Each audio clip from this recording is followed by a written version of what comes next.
Hello hi నమస్తే. మనం ప్రస్తుతం అయితే ఈరోజు ముక్తాల్ నియోజకవర్గ కేంద్ర పరిధిలో ఉన్నటువంటి మంతన్గూడు గ్రామ పంచాయతీ పరిధిలో అయితే మనం ఉన్నాం.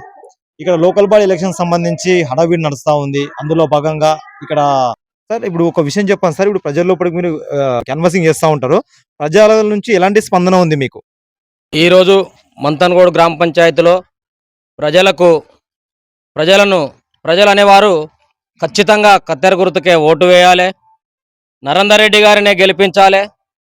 ప్రస్తుతం మంతన్గూడులో వాళ్ళు 5 సంవత్సరం ఉండి మంతన్గూడుకు ఒరగబెట్టింది ఏమీ లేదు. ఇంకోటి ఎస్సీవాడ మొట్టమొదటిగా తీసుకుంటే ఒక ఎమ్మెల్యే ఎలక్షన్ అప్పుడు యువతను తాగుబోతులుగా బానిసలుగా చేసి వాళ్లకు నీళ్ళ ట్యాంకు కట్టిస్తా 1 ఎకరా పొలం అని చెప్పి అదే ఎస్సీవాడలో 1 ఎకరా పొలం తీసుకొని ప్లాట్లు చేసి దాని నుంచి వాళ్ళు రియల్ ఎస్టేట్గా కొనసాగించుకొని ₹1 కోటి సంపాదన చేయించుకున్నారు. అటువంటి వాళ్ళను మోసపూరితంగా మభ్యపెడుతున్నారు. కాబట్టి ప్రజలు ఈరోజు ఎస్సీవాడలో తిరగబడి ఎట్టి పరిస్థితుల్లోనైనా నరేందర్ రెడ్డి గారిని గెలిపించుకోవాలని ముమ్మరంగా అసలు వాళ్లకు విరుద్ధంగా 40 ఏళ్ల రాజకీయానికి విరుద్ధంగా ఈరోజు ప్రజలు తిరగబడి కత్తెర గుర్తుకు ఓటు వేస్తాం, ఖచ్చితంగా గెలిపిస్తాం. వాళ్ళ ఎంట ఉన్న వాళ్ళు కూడా మేము తిరుగుతాము, మీరు కొద్దిగా ఏమనుకోకండి, మేము ఖచ్చితంగా కత్తెర గుర్తుకే ఓటేస్తామని ఎంతో 100కి 200% నమ్మకంగా చెప్తున్నారు. అట్టి దాన్ని మేము సమర్థిస్తున్నాం. అట్టి ఓటర్స్కు మేము కృతజ్ఞతలు కూడా తెలియజేస్తున్నాం. ఈరోజు మన నరేందర్ రెడ్డి గారి పేరు బలంగా వినబడడానికి గల కారణాలు వెళ్ళి మాట్లాడుతున్నప్పుడు తన పేరు ప్రస్తావన కూడా ప్రజలు తెస్తా ఉన్నారు. తన పేరు ప్రస్తావన తెరమినికి రావడానికి గల కారణాలు ఏంది?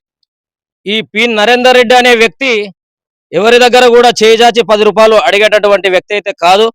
తన వంతు బాధ్యతగా ఒక పోలీస్ స్టేషన్లో ఫిర్యాదు వచ్చిన ఎంబడే వెళ్ళి ఎంబడపోయిన 10 మందికి కానీ అటు కేసు ఫిర్యాదులకు కానీ ఎటువంటి దానికైనా స్పందించి ఆయన సొంత ఖర్చులతో భరిస్తూ ముందుకు కొనసాగిస్తున్నాడు. కాబట్టి ప్రజలు ఆయన ఎంతో నమ్మకంగా ఈరోజు ఏకీభవించి ఓటు వేస్తామని చెప్తా ఉన్నారు. ఇక్కడ ప్రజలు ఇంకొక విషయం కూడా చెప్తా ఉన్నారు సార్. ఇప్పుడు నరేందర్ రెడ్డి గారు ఎవరైతే ఉన్నారో ఆయన హాస్పిటల్లో ఉన్నటువంటి ఏదైతే మన గ్రామ ప్రజలకు కావచ్చు తన వంతు సహాయ సహకారాలు అందిస్తూ ముందుకు పోతున్నాడు అని చెప్పేసి ఇక్కడ ప్రజలు ఇక్కడ ఉన్న జనాలు చెప్తా ఉన్నారు సార్. ఇది ఎంతవరకు వాస్తవం అంటారు?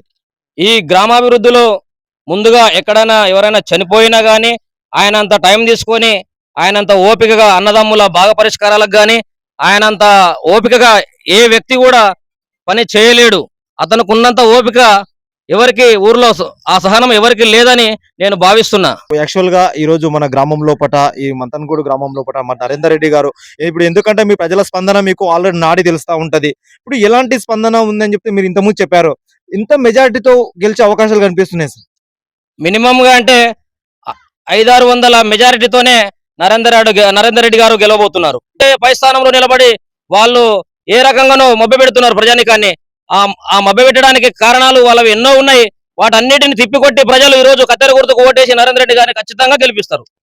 వాళ్ళను అక్కడికి రానియకుండా తిరగకుండా వాటర్లను మభ్యపెట్టి ఓడగొట్టడం జరిగింది. కాబట్టి ఈ రోజు ఎస్సీలు కూడా వీటన్నిటిని దృష్టి పెట్టుకొని వాళ్ళపై ముమ్మరంగా తిరగబడి ఓటేయడం ఖాయం.